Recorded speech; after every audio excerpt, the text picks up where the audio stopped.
Pessoal,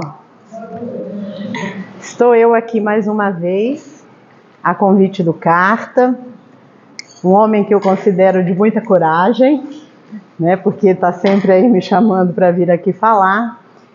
E eu mais uma vez quero dizer, ainda não sou palestrante, estou tentando melhorar, mas muitas falhas vão acontecer, mas eu tenho me esforçado. De qualquer modo, todo convite que surge faz com que eu busque estudar o tema que foi proposto. Então, de pronto, eu tenho que ser muito grata, porque invariavelmente é um tema que me cabe muito bem.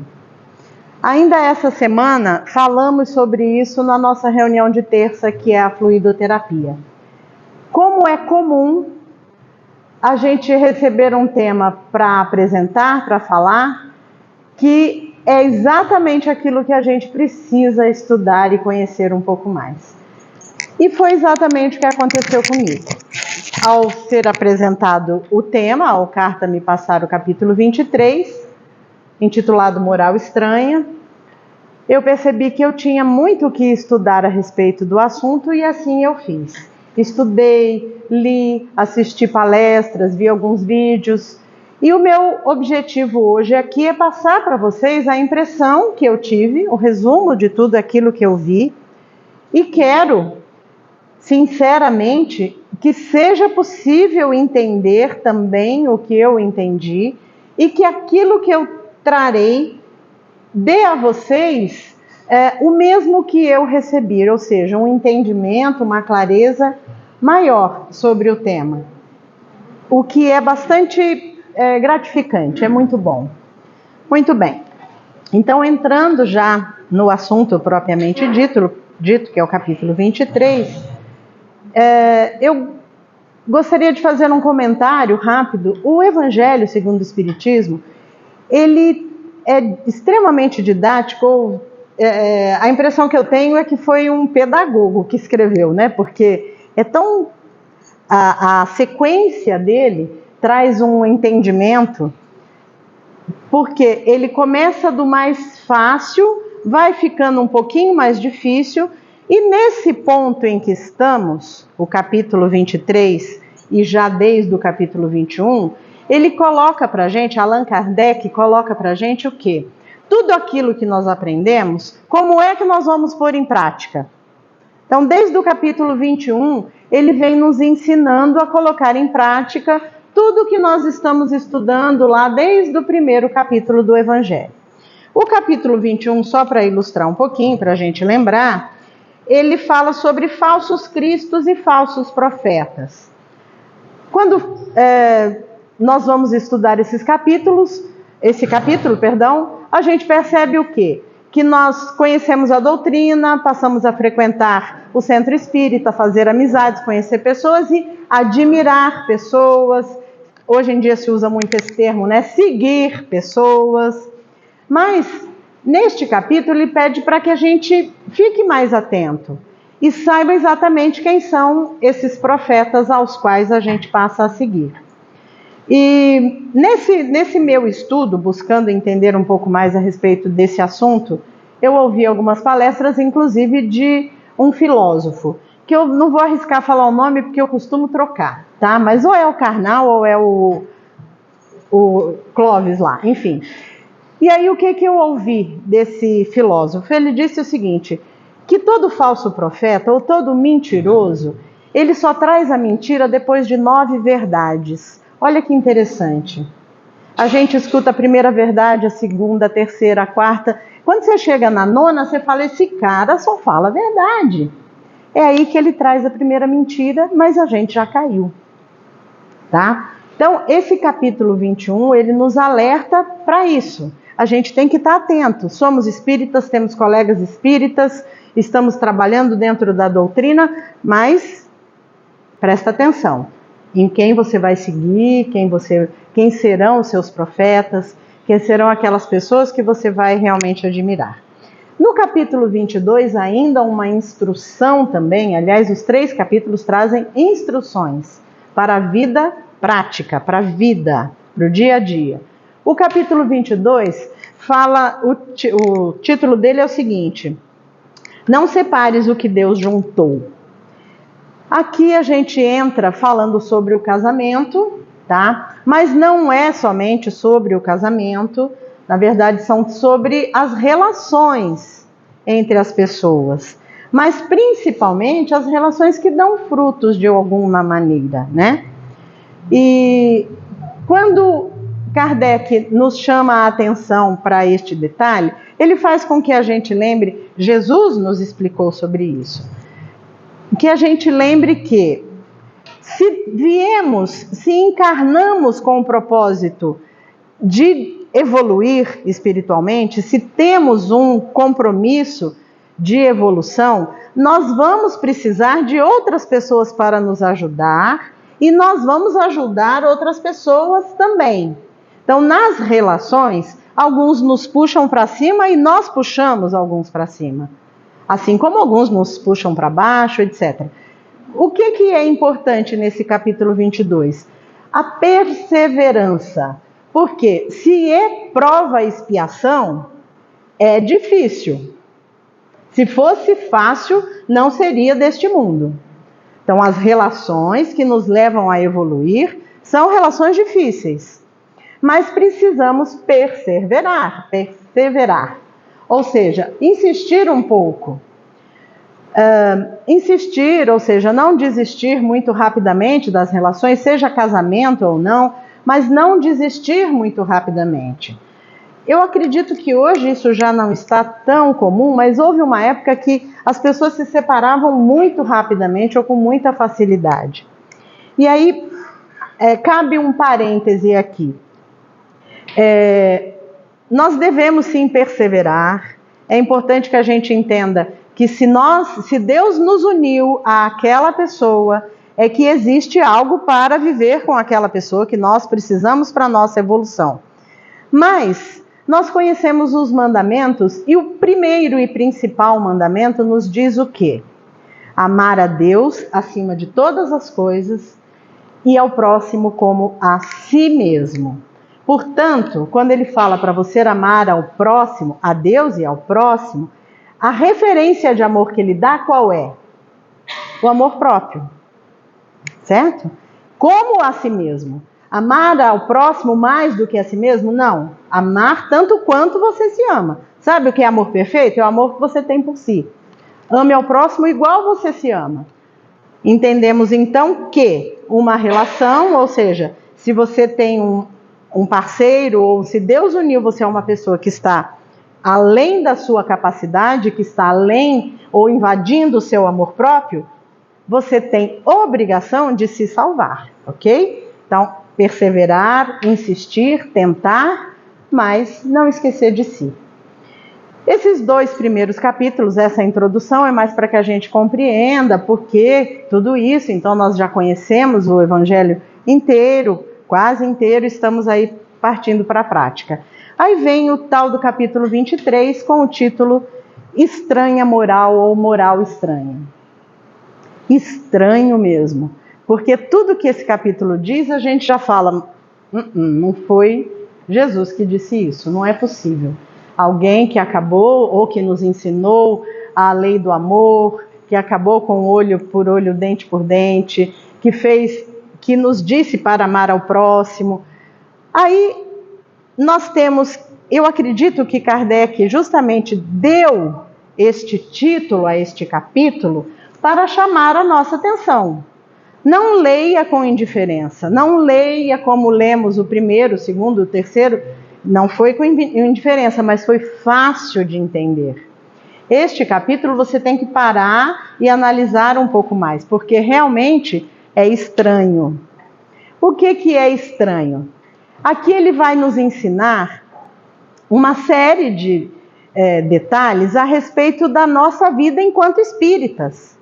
Somos espíritas, conhecemos a doutrina, já sabemos que não existe a morte, já sabemos que existe a vida eterna, que nós estamos encarnados, mas que nós não somos carne, que nós somos espírito. Este é um grande, é algo que nós já sabemos quando chegamos ao capítulo 23 e temos que estar atento. Bom, primeiro subtítulo, vem lá, Kardec coloca para a gente essa fala de Jesus. Quem não odeia seu pai e sua mãe, o subtítulo é só isso, mas dando sequência ele diz, aquele que ama seu pai e sua mãe mais do que a mim, não é digno de mim.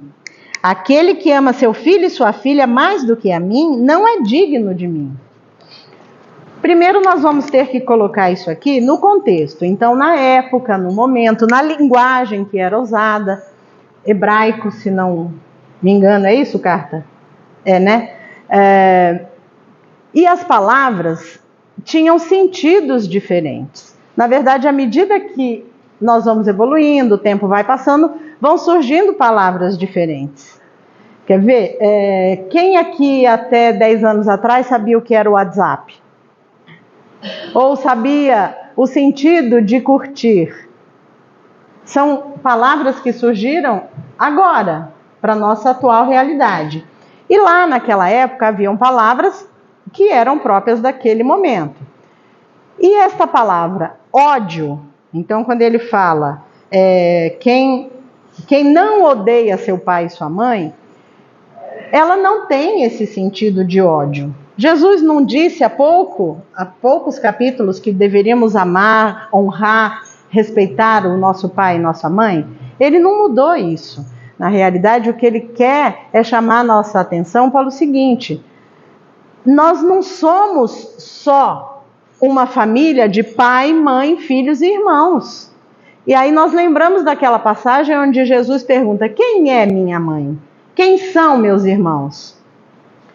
Significa o quê? Que vai muito além disso. E eu gostaria inclusive de falar que eu acredito que na hora ou no momento que nós entendermos realmente isso, que todos nós somos irmãos e tivermos amor de verdade um pelo outro, caridade não vai ser sacrifício, muito pelo contrário, caridade vai ser um ato normal. Afinal, eu gosto muito de falar isso. Existe alguma mãe que acha que amamentar o filho é um ato de caridade? Mas é alimento. Você está alimentando. Não é por que não é caridade, porque você ama aquele bichinho. Tudo que você fizer por ele é do coração. E é isso. Nossa família não está limitada à nossa casa, nosso pai, nossa mãe. Não é só essas pessoas. E é isso que Jesus nos disse.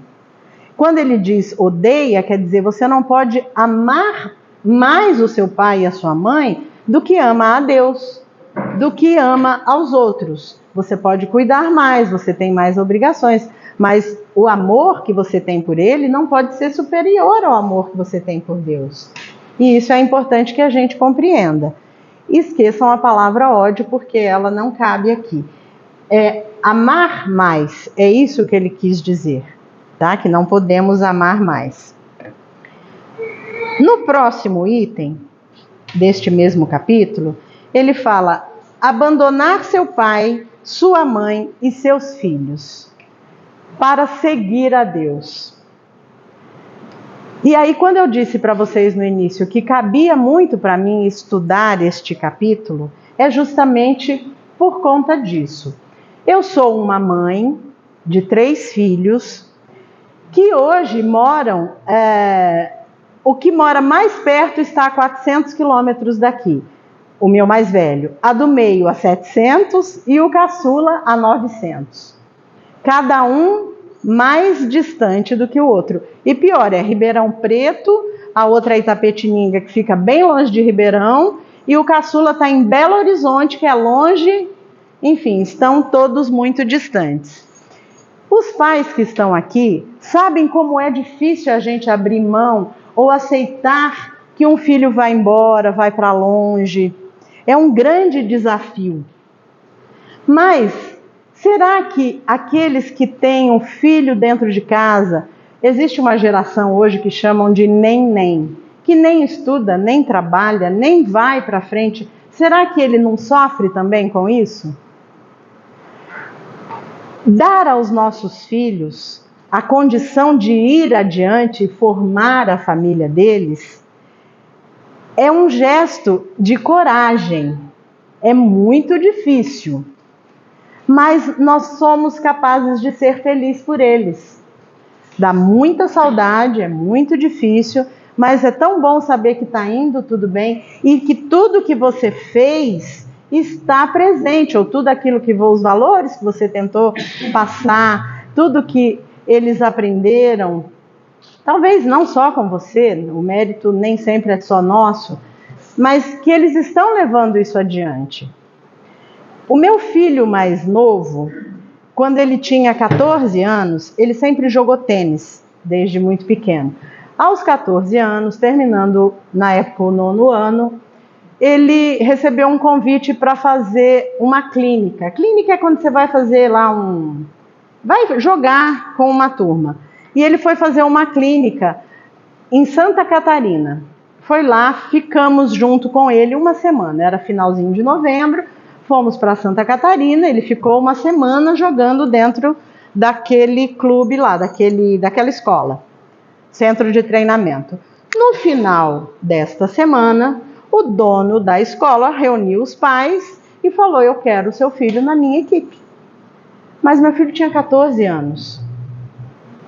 E o que eu fiz? Eu deixei ele lá. Na verdade, eu trouxe ele para casa e preparamos tudo. E ele diz, hoje ele tem 27 anos, é professor de tênis. Ele é formado em engenharia também, mas é professor de tênis. Estudou porque fazia questão. Ele disse para mim naquele dia, em um dos dias lá, nessa situação toda, ele falou para mim assim, lá embaixo da falta de maturidade absoluta, ele falou: mãe, eu quero ir, mas eu sei que vai ser difícil para mim, então vai ter uma hora que eu vou pedir para voltar, não deixa. Tá bom. Ele nunca pediu, ficou. Olha, é difícil falar disso, mas enfim, ele foi bom para ele, tá? Foi muito bom.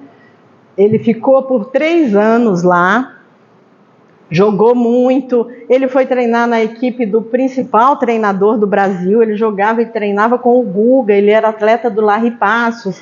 Quem acompanha o tênis já ouviu falar da Bia Haddad, era da equipe dele. Enfim, ele estava no melhor lugar possível, mas é muito difícil para uma mãe fazer isso.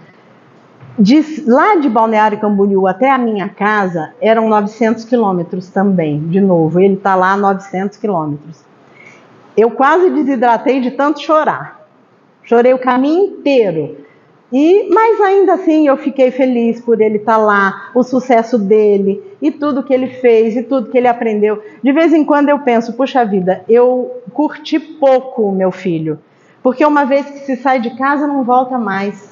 Ele voltou, ele fez um ano de colegial em casa, já no último ano, para fazer o vestibular, porque ele queria fazer a faculdade, mas ele não voltou mais, ele já era adulto, não era mais aquela criança de 14 anos. Quando eu leio aqui, abandona seu pai, sua mãe e seus filhos, eu só tiro a palavra abandona, porque não é abandona, é encoraja. Segue a vida, cada um precisa seguir a sua vida, e a gente morre de saudade, mas cada um faz a sua família. Na época em que isso tudo foi escrito, havia uma regra, digamos assim, onde o pai e a mãe mandavam na vida dos filhos mesmo depois de adultos. Então tem uma passagem, eu não vou procurar aqui, muitos de nós lembram, que o jovem então fala que antes de seguir Jesus, ele vai enterrar os pais, e Jesus fala que não, né? Mas em que sentido? Naquela época, as pessoas só tinham liberdade ou só faziam o que queriam depois que os pais morriam. Era assim que funcionava. Enquanto o pai e a mãe estavam vivos, eles tinham que, tudo que iam fazer era o pai e a mãe que tinham a aprovar ou reprovar. E eles deviam obediência total. Depois que morriam, eles seguiam. E o que Jesus pede é para que nós sejamos capazes de perder esse laço tão apertado. Não o amor, muito pelo contrário. Será que ao deixar o meu filho eu deixei de amá-lo? Muito pelo contrário. Talvez tenha ficado até mais apaixonada por ele. Caçula, ainda por cima, né? A gente tem aquele dengo todo. Mas eu encorajei ele. E ele hoje é um homem de primeira qualidade. Graças a Deus tenho 3 filhos magníficos. A minha filha do meio, quando ela terminou a faculdade, e ela tentava trabalhar na nossa cidade, eu era de Araçatuba e não engrenava, surgiu um convite para ela trabalhar lá nessa cidade onde ela está. Aí ela falou para mim: mãe, tem um emprego lá, ela é dentista, tem um emprego lá numa clínica, paga tanto de salário. O que a Degas aqui fez? Vai, minha filha, vai sim, você tem que ir. Coração destruído, porque é longe para chuchu. E ela foi, e ela está feliz, ela já está lá há 7 anos, vai casar em janeiro agora com um rapaz de lá. Está muito bem, a cidade é boa e a vida dela está se fazendo lá. E o meu mais velho mora em Ribeirão Preto, também tem uma carreira fabulosa, é funcionário público, mas está muito bem, ele pôde escolher que cidade ele queria, e ele escolheu Ribeirão Preto, e ele está de parabéns, porque a cidade é excelente. E é isso que Jesus quer nos ensinar. Nós já aprendemos, existe, o Espiritismo existe a vida eterna, nós estamos aqui para evoluir. Então vamos lá, pessoal, vamos evoluir, vamos desapegar, vamos deixar de amarrar as pessoas a nós, vamos deixar de nos amarrar às pessoas e vamos seguir as vidas paralelas ou próximas, acompanhando, mas cada um seguindo as suas vidas. O próximo item fala sobre deixar aos mortos o cuidado de enterrar os seus mortos. E aqui, aquela mesma historinha do rapaz que falava que queria então enterrar o seu pai, o que nós temos que entender? Apesar de espíritas, apesar de já sabermos que existe vida eterna, que somos espíritos e tudo mais, temos um apego absurdo. E quando alguém morre, o que a gente faz? Sofre, sofre, sofre. Chora, chora, chora. Chama pela pessoa. E o que nós temos que aprender ou compreender? Que o nosso morto terá outros mortos para cuidar dele. E nós temos que deixar isso acontecer. Não se refere ao velório, ao enterro, não é isso. Mas é depois que morreu. Morreu, desencarnou. Ok, é triste, vamos chorar, lógico, vamos sentir saudade, havia uma convivência, existe um amor, não haverá mais a presença física da pessoa, naturalmente nós vamos sofrer por isso.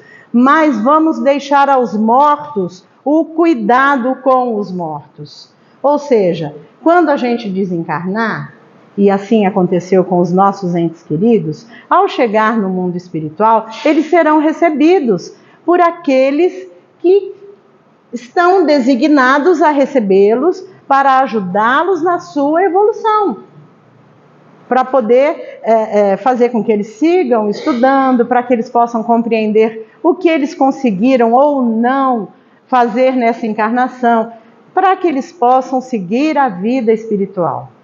Cada vez que nós chamamos, cada vez que nós sofremos, cada vez que nós nos desesperamos por um ente querido que morreu, ele se distancia desse acolhimento que ele recebe no mundo espiritual.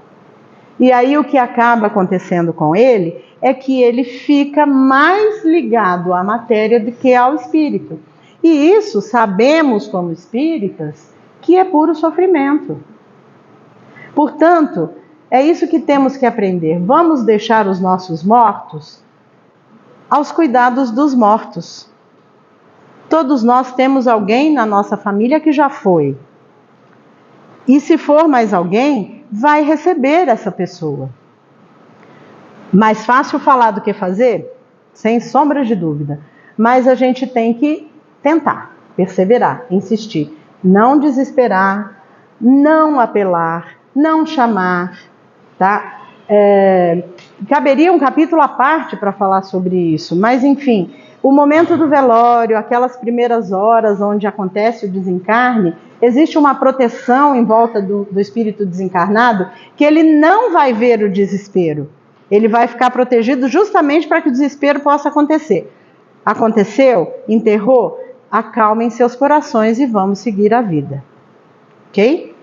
Esse item, então, eu entendo que é sobre isso que Jesus quis nos falar.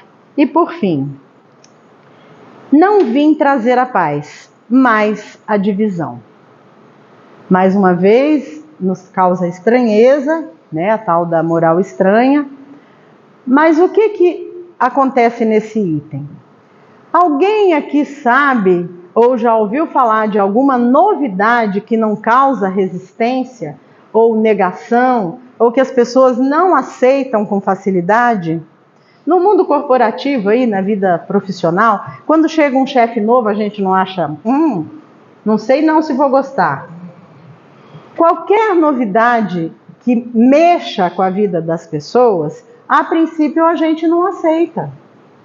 E aí o que acontece? Alguns querem aceitar, outros não, e acontecem as divisões. E é exatamente isso que aconteceu quando surgiu o Espiritismo.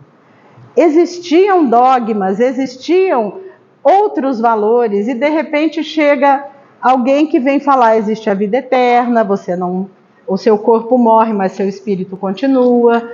E aí a mãe acredita, a filha não, o pai acredita, o filho não, e assim surgem as divisões. E nós vivemos isso até hoje, não é verdade? Quantos de nós, ao declarar ou ao comunicar, ou enfim, ao dizer ou até ao ser descoberto como espírita, não sofre certo preconceito? Preconceito positivo e negativo, tá? Esses dias eu contava para o pessoal como é comum as pessoas pedirem para eu tentar adivinhar como é que está um ente querido que já desencarnou. Não é nada disso ser espírita, mas as pessoas veem a coisa diferente, né? E tem quem aprove, tem quem reprove. E aí o que acontece? Divisão. E é isso que está escrito aqui. Na prática, ser espírita é sofrer essas resistências. Não são todos que aceitam. Até porque até então muitas pessoas temiam a Deus, ou seja, tinham medo de Deus. Muitos acreditavam que morria e acabava, ou acreditavam que se não fosse bonzinho ia para o inferno. Aí cabe até uns comentários, mas enfim, haviam preocupações que foram derrubadas ou foram desmentidas com o Espiritismo. E houve muita resistência para aceitar, né? Até porque não tivemos São Tomé para mostrar, né? Ver para crer. E a gente sabe que existe um mundo espiritual por diversas evidências, tá? Mas o espírito não entra aqui, vem e fala: ó, gente, eu sou espírito e estou aqui. Eu sou espírito, mas é que eu estou encarnada, então vocês estão me ouvindo. Portanto, é isso. Existem essas divisões, sempre existirão, tá? Nós sempre vamos passar por essas resistências, mas nós temos que, mais uma vez, perseverar. Em momento algum, Jesus falou que haveria a religião certa ou a errada, e nem muito menos que o Espiritismo era a religião certa. Mas eu ouvi uma frase aqui nesta casa, que talvez eu esteja errada, mas talvez não. Eu acho que é do Seu Natal, que eu não tive o prazer de conhecer. Mas a frase diz o seguinte: o Espiritismo não é a religião do futuro. O Espiritismo é o futuro das religiões. Todas as religiões vão compreender que existe vida espiritual, que somos espíritos, que somos imortais. Todas as religiões irão se curvar a essa realidade. Então, o Espiritismo é o futuro das religiões. Seja você católico, protestante, você vai compreender isso. E aí sim, as divisões diminuirão. A sorte de vocês é que eu não falo muito, né? Porque... Então, eu quero agradecer mais uma vez pelo convite. Isso foi o que eu compreendi sobre o que eu estudei e vim aqui compartilhar com vocês. Espero ter conseguido, espero ter sido clara e que vocês consigam levar com vocês um pouco disso que a gente trouxe. E que todos fiquem em paz e que Deus os acompanhe. Muito obrigada. Boa noite.